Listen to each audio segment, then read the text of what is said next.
Okay. Um, so good day, good evening, everyone. Welcome to today's ASGS webinar series on privacy preserving synthetic data generation in finance using agent-based modeling for fraud detection. My name is Dr. Etienne Kokem, and I will be your moderator for this session. We are very excited today to have Denish Azamuke from the Department of Computer Science at Makerere University in Uganda as our guest speaker. Mr. Azamuke, I think, specializes in innovative data analysis techniques, and his insights will be invaluable for us today. He will explore innovative techniques for generating synthetic data while preserving privacy and see how agent-based models can help detect fraud in the financial sector.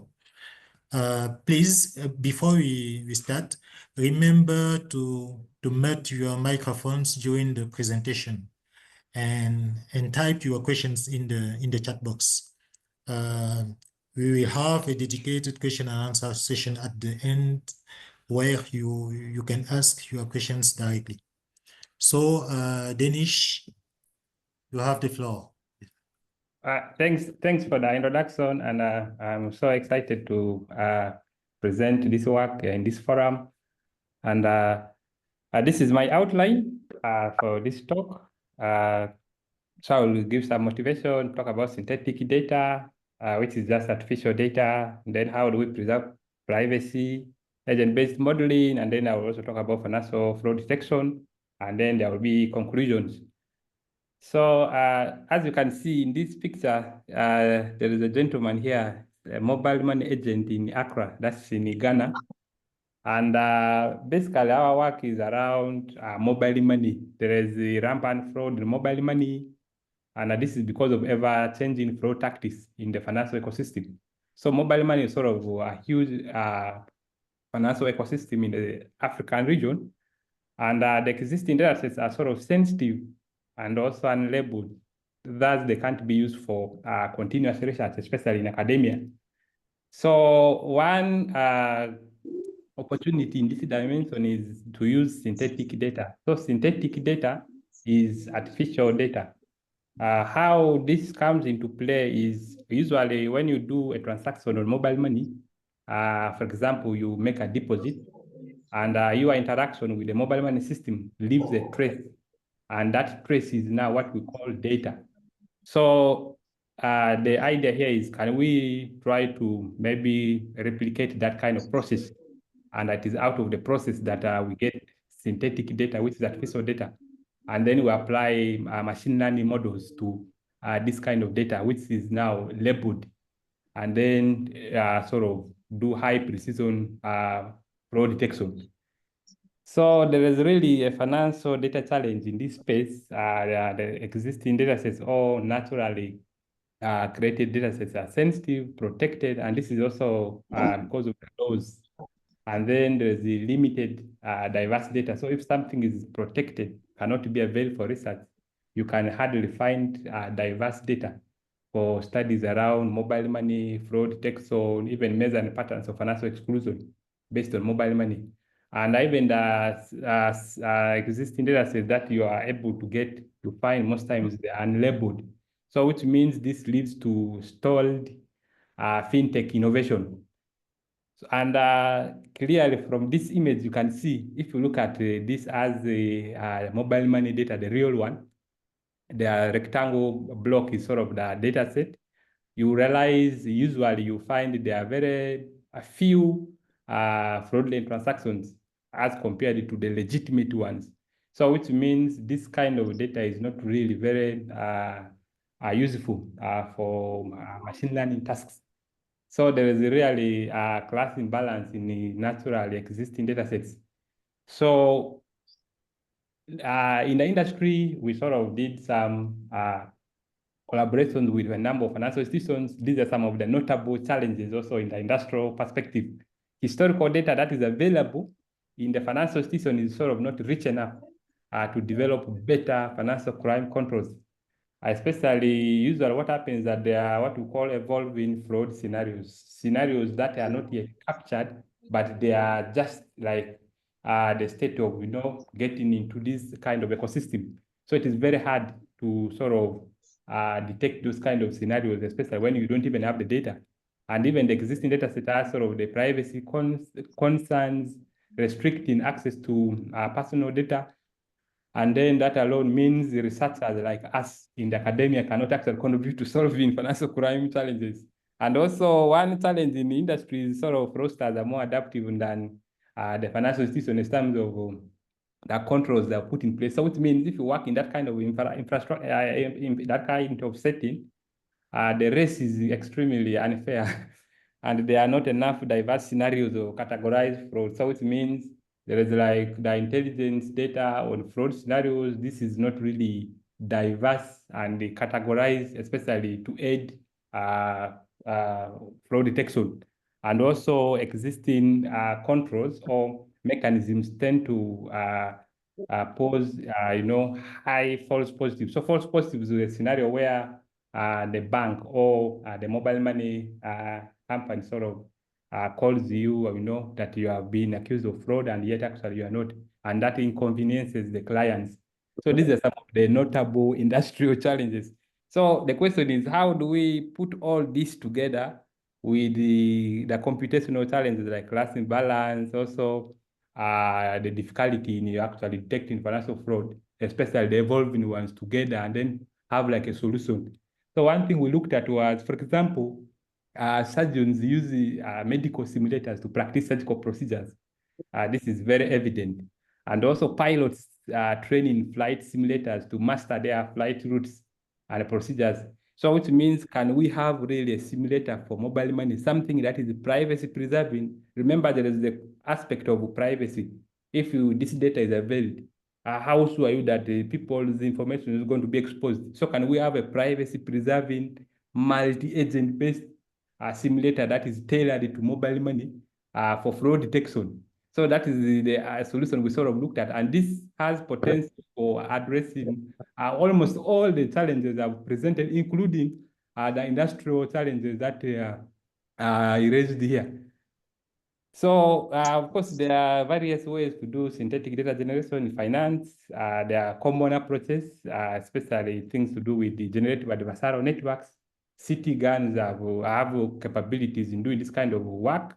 Also, couplers can sort of be used, especially when you have some data, you can sort of transform the rows in the real data using the couplers. So it means you do like a CDF, a cumulative distribution function transformation from the original distribution, and eventually you have like a synthetic data that you can actually use for studies. But then there is also this approach of agent-based modeling. So out of all this and many other techniques that can be used for synthetic data generation, we looked at what work for this scenario. Ideally, for all the problems I've sort of presented, you realize agent-based modeling can work because it has this aspect of context-aware data synthesis. So it means, can we model an entity from the low-level properties of how transactions are done in this ecosystem, and then eventually, from the interactions of those agents, we get like synthetic data. So this is the privacy preservation aspect of all this. So which means if you have a sample real data set, usually in mobile money or finance in general, they are what we call client profiles. So when you open a bank account, for example, you have a minimum balance, they put you in a group of clients that transact in some given frequency. So all that information is just the statistical information that actually can be used to group clients in that particular ecosystem. For example, for mobile money. So it means here what we did was sort of look at from the raw transactional data, can we generate the frequencies in these balance distributions for clients? Remember, we want to make these clients also participate in future transactions, just like the way it happens in the real world. And then we also have the aggregated transactions. These are statistics about the real data. So this can still be used to re-identify or identify somebody in the dataset. So how do we make sure we avoid those kind of threats? We sort of leverage differential privacy. Why differential privacy has a formal mathematical proof of privacy other than techniques like data masking or pure anonymization. That's the reason why we opted for it. So which means after extracting these statistical properties in a differential private manner, you have like the parameters for the simulator, which means like the number of clients we want to have, merchants are just the mobile money agents. They facilitate the conversion. And then you also have the banks, and then you have the transaction type, deposit, withdraw, transfer, payments. So all these, and then you have probabilities from these raw transaction data extracted from this raw transaction data for occurrence of those particular transaction types in the simulator. So from here, you then have the client model. So the client model is sort of, these are transactional rules we define, especially, for example, if we say a deposit, what happens? Which means when you deposit or an agent deposits on your behalf in the simulator, the initial balance, the balance of that account increases. Meanwhile, for withdraw, it reduces. For payment, the initiator's balance decreases, and then for the recipient sort of increases. Same thing for transfer, only that for transfer, it does not involve goods and services. And then there is also the debit where you send money to a bank account. So all those are very important, and that forms the client model. And this is based on analysis of large sample of data set we obtained from one of our partner institutions. So out of this, you can then synthesize private data, which actually can be used without the privacy concerns. So if we translate this into a workflow, this is how it looks like. So it means the statistical analysis here is actually done in a differential private manner. And then eventually you have parameters of which we define these transaction rules and also the interactions in the Motism toolkit. So Motism is mobile money transaction simulator. And it is out of interactions here that you then get the synthetic data, which is the artificial data. How do we make sure this synthetic data resembles the real data? We sort of do statistical assessments, especially things to do with like sum of squared errors, and we have like Bell-Altman plots, and then can we also assess the case test. So calibration is sort of concerned with making sure that there is realism in these simulations. How is this done? Usually, the entities here, we have the actors in the real world. Those are the mobile money agents, the merchant, the client, the banks. So what happens is that you have properties. These were valued to us by the partner financial institution, and then you are defining agents in the simulator. So what happens is that you have like 3 sets here. One, properties of agents in the simulator, properties of actors in the real world, and then you have a subset, properties that are overlapping. So it means you are aiming at retaining properties that are overlapping in the simulator. Meanwhile, you discard properties of agents that are not reflecting in the real world. Then properties that are in the real world, but they are not in the simulator, you have to introduce them. So this is very iterative. So we eventually proposed an iterative algorithm for calibration of a multi-agent based simulator. And that is available in our original Motism paper that you can definitely check out. And once this assessment is done, you realize the resulting dataset is sort of labeled based on the flow parameters defined in Motism. So it is from that labeled transactional logs that we can now do flow detection. So which means what happens here is that you can actually simulate some of these behaviors like refund fraud in the simulator, and eventually you get labeled data, and then you use that to do fraud detection, including even behaviors that you are anticipating that they are most likely going to happen in the future. Yet in the real data, they are impossible sort of to study because those instances are not there. So this is how the visual part looks like. So this is a bit interesting, especially when you are familiar with, the banking or financial ecosystem. So you have these banks, you have these even the PIIs, emails, the national identification numbers, the merchants, they do deposits, payments, all sorts of phone numbers, all this. We simulated all this. And like I said, we have to make sure that this reflects what happens in the real world. So you can see out of this simulator, we're able to generate up to 34 million synthetic transactions under 5 minutes. So that means if you use our simulator, you can have large amounts of transactions which are labeled based on the fraud typology you want to investigate. And then you can sort of run experiments using that kind of data. So these are some of the transaction types we simulated: deposit, withdrawal, payments, transfer, debits. Of course, there are transaction types like savings, but from the sample real data, we found that those were insignificant, so excluded them. And all this information is also available in the original paper. So how do we make sure that the data sets resemble? We sort of did a lot of assessments, multi-method verification and validation. So first of all, from the calibration, where we make sure that the properties of the agents and actors match, then we assess the data set itself by performing these case tests, sum of squared errors, computations. Actually, this is done automatically from the simulator, and then you sort of select the dataset with the least total error.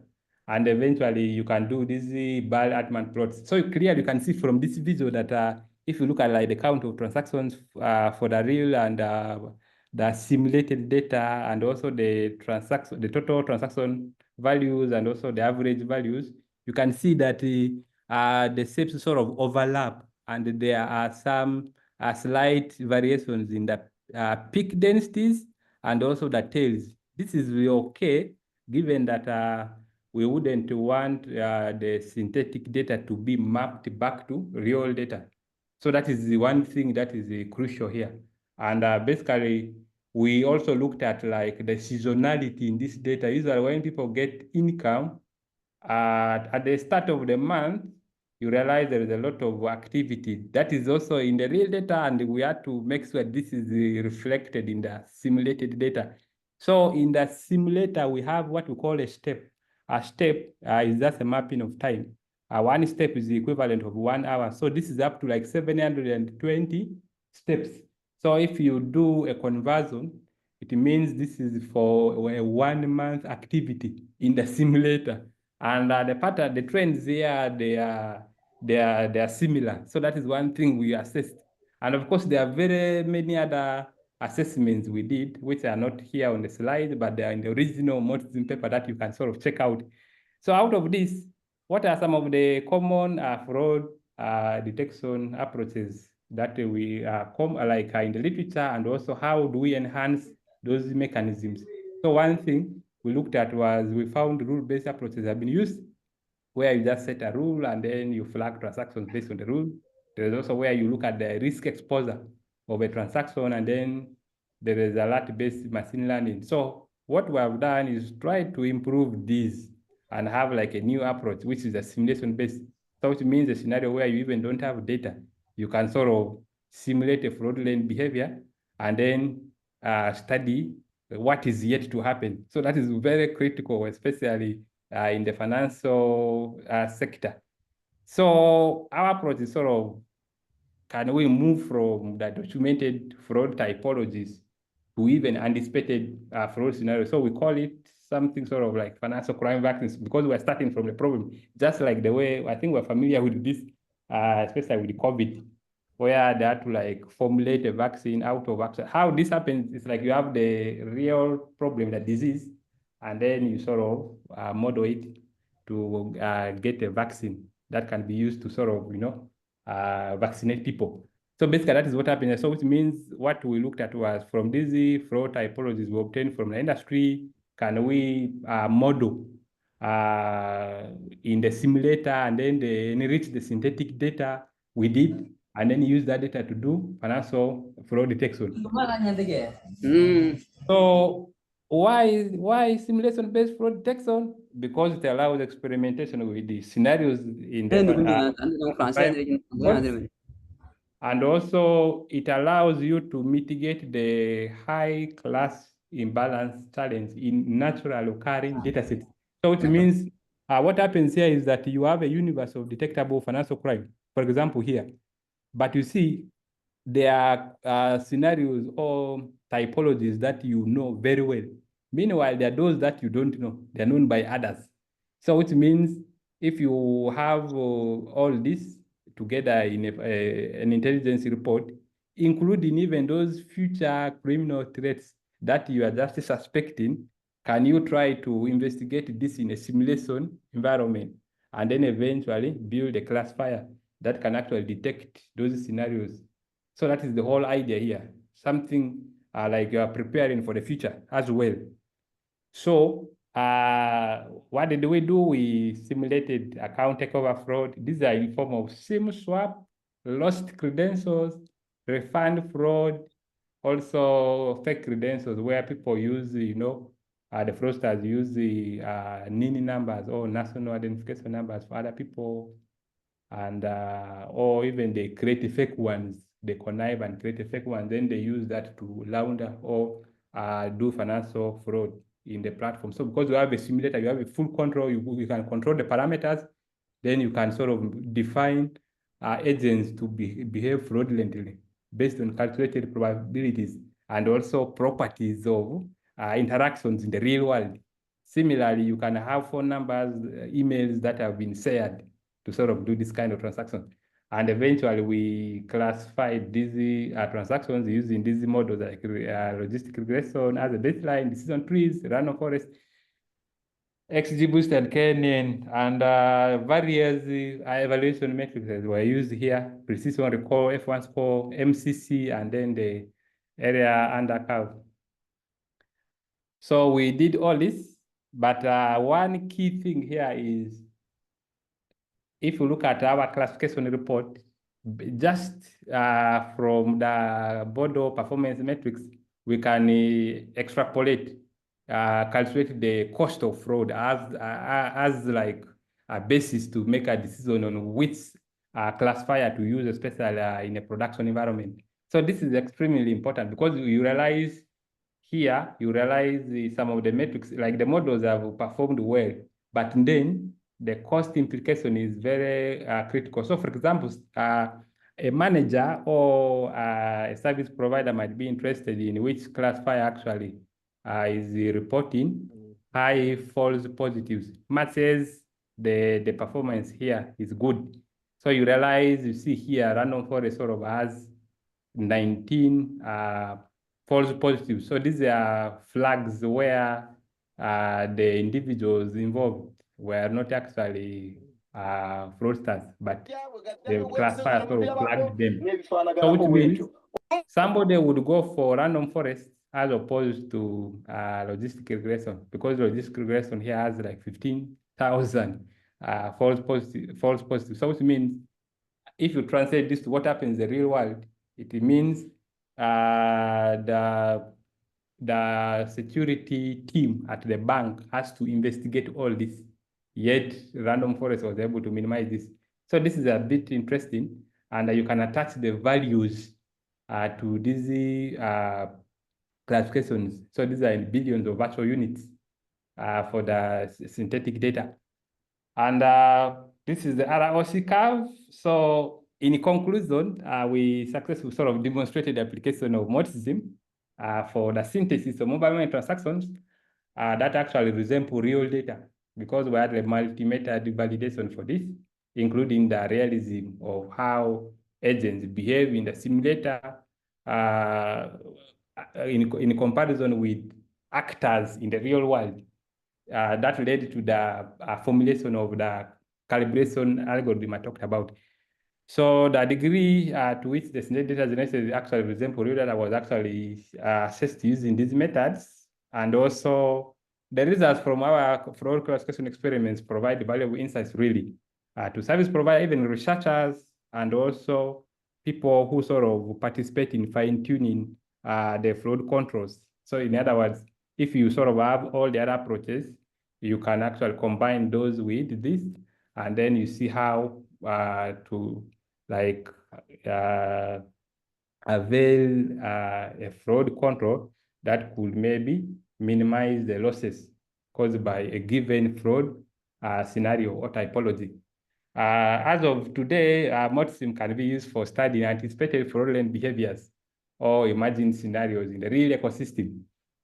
So that's where my presentation ends with this question, whether out of this presentation, you will be interested in using privacy-preserving synthetic data techniques to combat fraud, or you are sort of too busy. Thank you. Thank you very much, Mr. Azamuke, for that insightful presentation. I don't know if I can summarize it right now. We have seen that generating synthetic data can offer significant benefits, but it is crucial to maintain data privacy. To achieve this, speaker used multi-agent systems, and we were able to appreciate the technique he used in our own way. We will now open the floor to questions. Please type your questions in the chat or ask.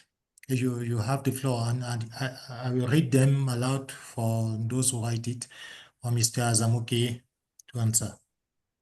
Okay. If anyone has a question.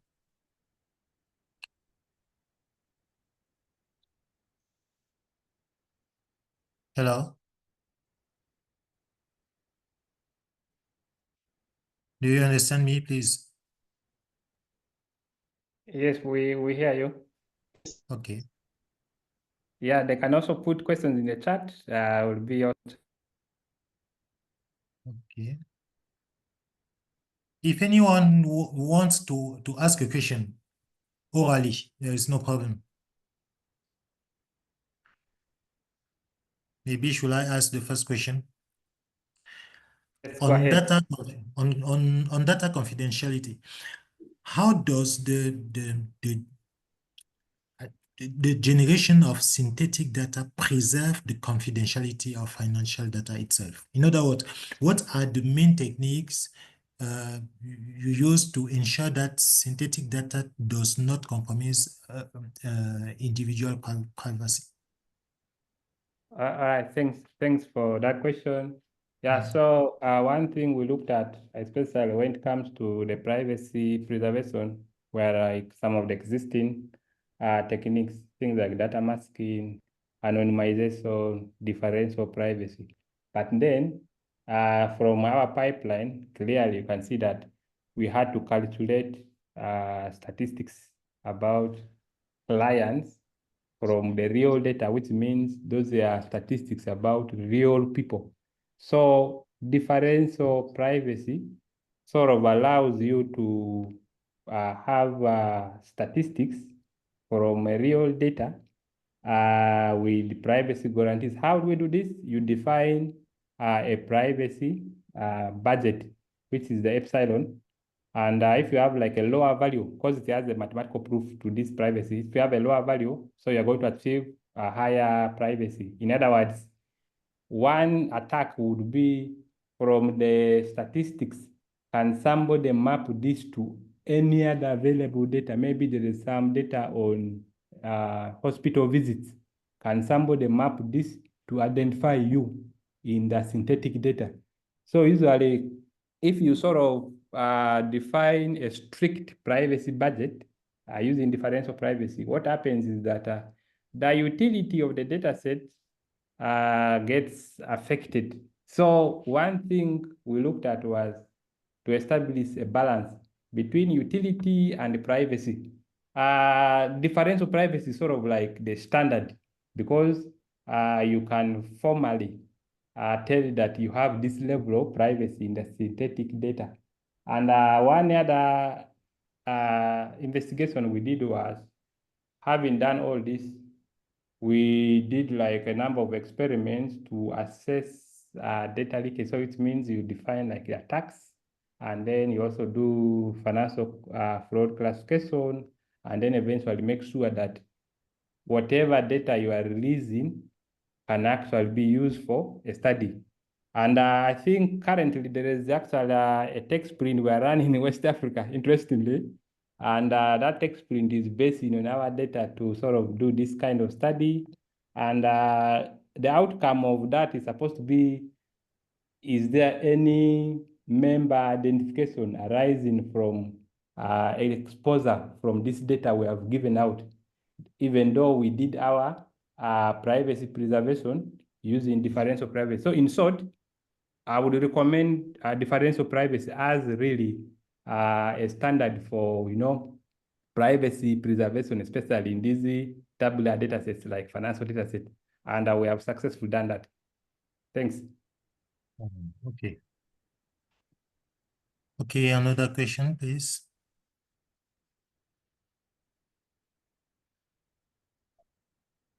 Okay, there is a question coming from Gideon Nakibinge.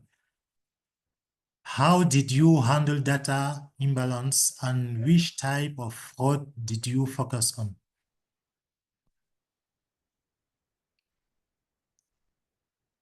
All right, thanks for that question. And yes, the first one, data imbalance. Yeah, data imbalance. In this case, what happens is that since you have the parameters in your control, what happens is that usually people apply techniques like SMART, especially to real data. But now here, what happens is that you can specify the number of fraudulent transactions you want to have in this data set you are simulating. So because you have like, you have a parameter for a particular fraud scenario that you want to have in the data set. So in enriching the synthetic data, you can define the frequency of the fraudulent instances in the data set, of which you can have even up to 50% fraudulent transactions, though this is not usually the case in the real world where, for example, a business has like 50% fraudulent transactions and then 50% transactions that are actually making money for that particular business. So in short, the class imbalance challenge is addressed by simulating sufficient instances of fraudulent transactions by merely defining fraud scenarios using specific fraud parameters. So the type of fraud we looked at account takeover, we looked at refund fraud. So which means there are specific parameters we define for those fraud typologies. And all these were based on intelligence reports from the industry. Then the second question, privacy preservation. You insist on privacy preservation. Can't you achieve this objective by appropriate data coding? So data coding is another technique of preserving privacy.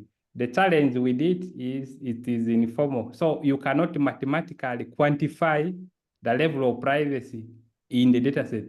I will give an example of the US Census dataset. So when they were trying to release this, so they had to go for a differential privacy because they could quantify the level of privacy, much as data coding could easily, the data coding is like an easier way of doing it, but it has its shortcomings.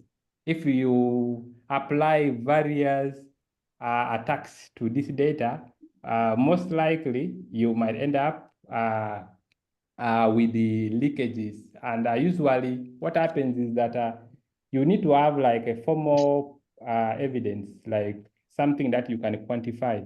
So differential privacy is sort of the only technique that has like a formal mathematical proof to privacy. And that's the reason why we opted for it.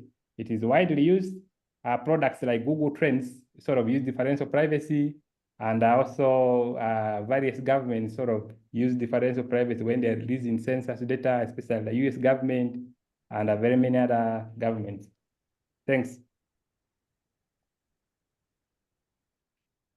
Okay, thank you, Mr. Zamuki. Another question, please.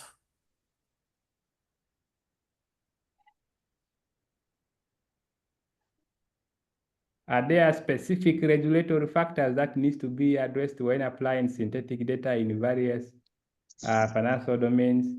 Yeah, probably yes. There could be various regulatory requirements. For example, you see, all these computations we were able to do, we were doing them locally. This data wasn't living, for example, our country. So which means usually in the regulatory frameworks, you realize for various countries, you realize there is a requirement that data should be processed locally. And we had to adhere to all those. So, and that is actually one of the reasons why we had to like model mobile money agents from a very low level and then have a self-sufficient toolkit, which we call Motism, and that can be used even on a low-cost device or a low-cost computer to simulate these datasets in a very short time. So there are various regulatory factors, and I've just given you an example. All this processing was done locally, and the data didn't leave the country. Okay. Then another question is the study just for mobile financial transactions? Is it taken in account face-to-face financial transactions? So this study, yeah, it's mainly focusing on mobile money, but it has potential for it to be extended to other related ecosystems like agency banking, even the banking transactions itself. So basically, if you look at the types of transactions that happen in mobile money and the types of transactions that happen in the banking or agency banking, there are some slight variations. But if you go to the statistical properties, what kind of volumes of transactions happen in mobile money, and also you relate those to volumes of transactions that happen in agency banking, you realize they are in the same range, especially for a given country. So which means you can sort of, just based on what we have done so far, you can sort of define transactions that actually happen in that particular ecosystem, and then you eliminate those that are not, and then you also remove parameters that are not needed for that particular ecosystem, and then you have it extended. So there is, I think, a follow-up question there. Is it, I don't know what the person is trying to ask particularly, but it's like whether this takes into account face-to-face financial transactions.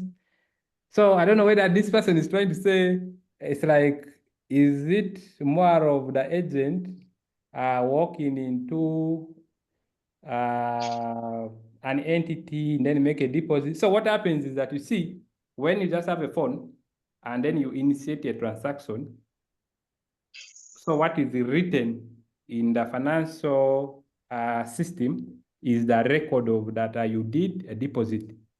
It won't report that, you traveled from this place to that place, though we can still have those aspects. But this study has been scoped to properties of the real financial transaction intelligence reports, how we can translate intelligence reports into data resources through simulation and our synthetic data generation toolkit to have data sets that can be used for financial fraud detection with very high precision. Then the next one is what was the reaction of partners to your results? What did you miss? What did you find? And which yes. So in regards to some of the things we have done with our partners, one has been, for example, usually in the rule-based case, you have what we call limits on a transfer transaction. So one thing we have done in one of the papers that you could check out has been to assess computationally the validity of some of these limits on the transfer transaction. So in other words, if you have a limit on transfer transaction, maybe 10 million virtual units, for example, and then you enforce that in the simulator. So what happens is that you want to look at like the cost of that constraint, and how this comes into play. It allows an entity like a partner institution to try to adjust some of these constraints based on evidence. So this is also something I think we are exploring, especially when it comes to the aspect of converting intelligence report into data resources, including anticipated behaviors. So which means how a partner institution benefits from this is sort of like, can you use this as a regulatory sandbox to test your own ideas before you actually implement them? So this is very valuable in that respect. And also it is like a tool that can actually be used for assessing ideas that you would want to have, or assessing techniques that you are anticipating that they are yet to happen, which means even if you have a team that is building models, but then that kind of approach or technique has not yet hit the ecosystem, you literally have no data. So this is very useful, especially to our partner institutions in that regard. Evaluate what is yet to happen, evaluate what you have, and then make evidence-based decisions, especially when it comes to the financial crime controls that they are trying to deploy in their legacy systems. Thank you. Yeah. Another question, please.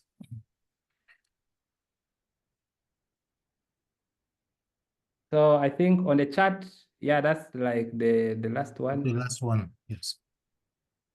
So I most think- of these things we have talked about, they are in the papers. They are also there are like 3 papers we have written on this work that you could check out. And there's a question, rather than evaluating and compromising the cost, did you try cost-sensitive ML methods? Rather than evaluating and compromising the cost, let me see, comparing, sorry. Somebody, I think, trying to correct. So rather than evaluating and comparing the cost, did you try cost-sensitive ML methods? So one thing we're actually currently doing is even to try to assess even the state-of-the-art techniques, even things like deep learning models, this particular task as well.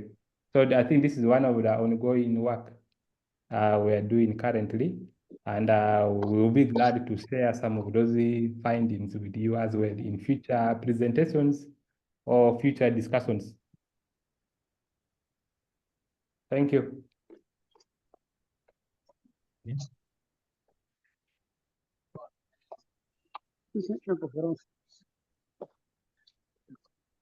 Hello, Prof. Hello. Yes, Maurice. Yes, Prof, you have the floor. I have no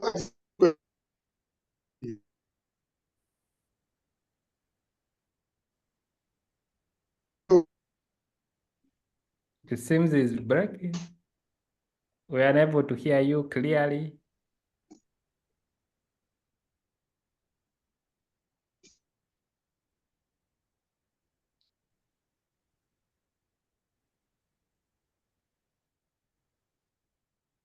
Hello? I have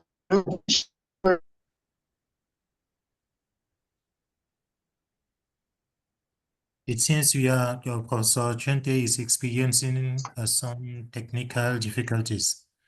Prof, maybe it will be better for you to write it, and I will try to read.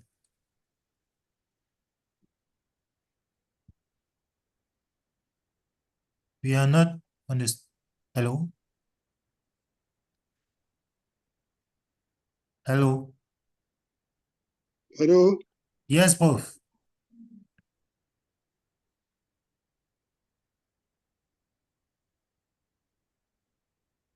Okay. Professor Chen is saying that he has no additional question. Is there anyone who has another question, please?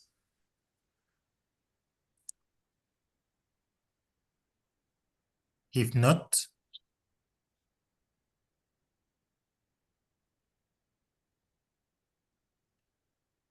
okay. Maybe we are reaching the end of our webinar, maybe. If there is no other question.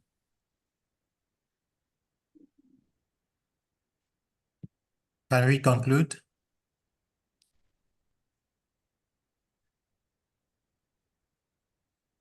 Hello?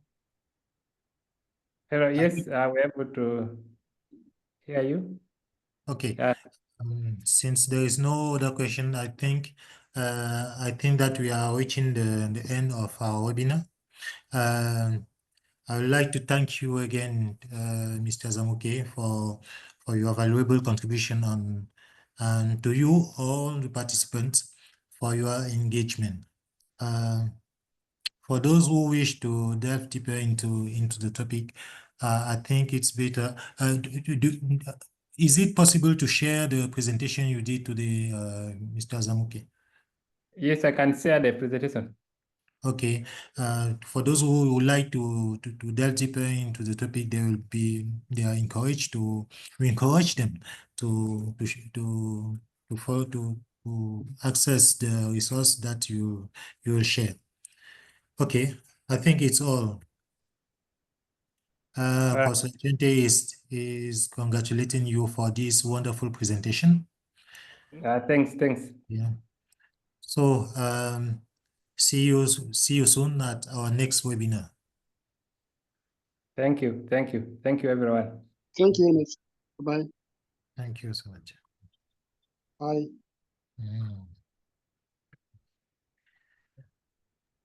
Oh, goodbye. Goodbye. Goodbye.